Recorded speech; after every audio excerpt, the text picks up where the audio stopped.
Hello Aries, Sun, Moon, Rising, and Venus signs. Kamusta kayo? Sana po'y nasa mabuti kayong kalagayan. Welcome back po sa Star Tarot.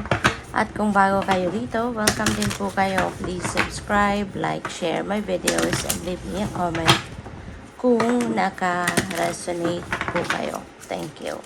So, first card ni Aries, we have the energy of the guinea pig. Sabi dito, do your part to eliminate the universe. So, most probably, Aries, isa ito sa inyong mission sa buhay. This could be one of your purpose in life, to illuminate, to help illuminate the universe. Maaaring isa ka sa mga tao na magsisilbing liwanag, para sa iba. Maaaring isa ka sa mga tao na gagabay, Ikaw yung gagabay sa mga tao sa paligid mo. And meron ako naririnig na social media. So, pwedeng you are guiding people, enlightening people through social media. Baka content creator kayo, ganon. And yung mga content siguro ninyo, 'di ba? Na nilalabas ang social media, yun yung magiging medium ninyo para makatulong kayo na makapag enlighten sa ibang tao. So this is really beautiful. What else? We have the energy of the snake. Live according to your divine essence. So napakaganda rin itong reminder para sa inyo, hindi ba? Tune into the wisdom of the universe around this time, Aries, kasi maaaring merong mga pagbabago na magaganap sa buhay ninyo sa ngayon, so that you will be guided, so that you will be guided by the universe as well. Kailangan na mag-tune in ka dito at para magabayan ka on how you're going to navigate this situation, Kasi maaari na may mga pagbabago, you are shedding old skin, diba? Maaari may mga bagay na gusto kang baguhin sa sarili mo. Maybe you want to improve yourself, you want to empower yourself, you want to reinvent yourself, yung mga ganun ba, Kaya mag-tune in ka, to the wisdom of the universe so that you will be guided accordingly. Alright? So, what else? We have the energy of the llama. Set clear boundaries and enforce them. Okay?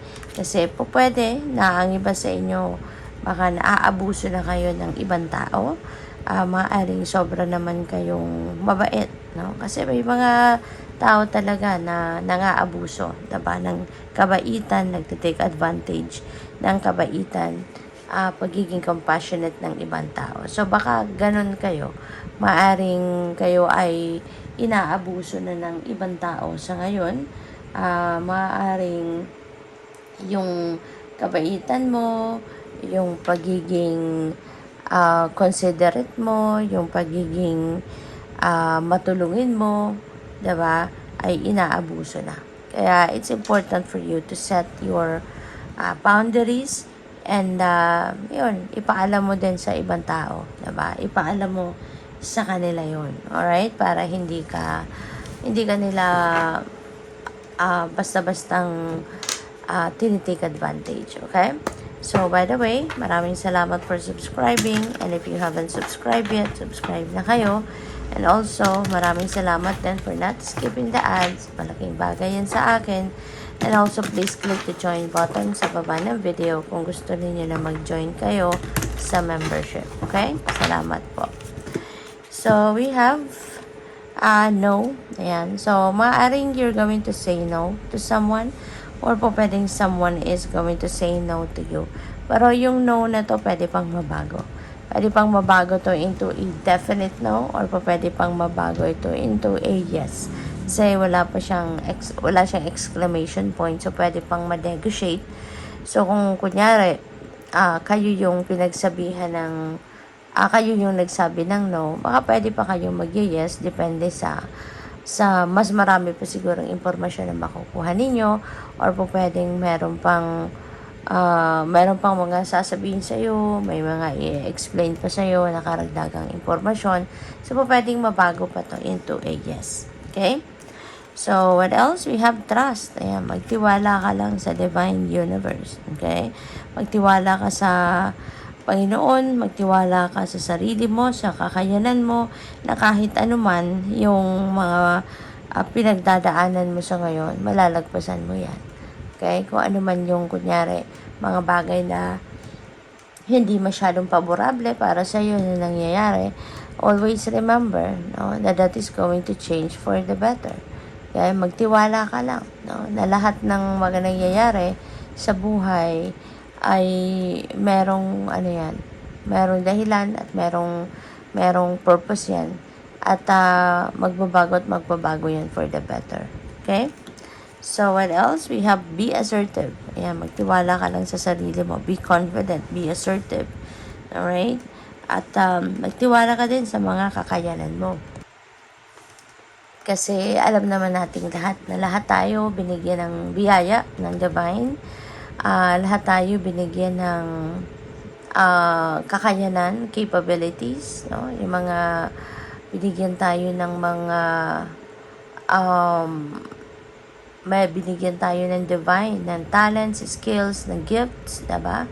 Para na ma-carry out natin yung mga goals natin, ma-carry out natin yung mga purpose natin, yung dreams natin, you know? Kaya magtiwala ka, no? Just trust in yourself, be assertive, be confident, diba? Na kaya mong mapagtagumpayan kung ano man ang mga bagay na nandiyan dyan na gusto mong matupad, na gusto mong ma-achieve, na gusto mong ma-experience, gusto mong makamit sa buhay, diba?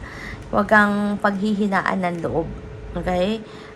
Do not give up, no? Kapag merong mga challenges na nararanasan kayo, huwag kayong susuko, okay? So, what else? We have asked for help from others.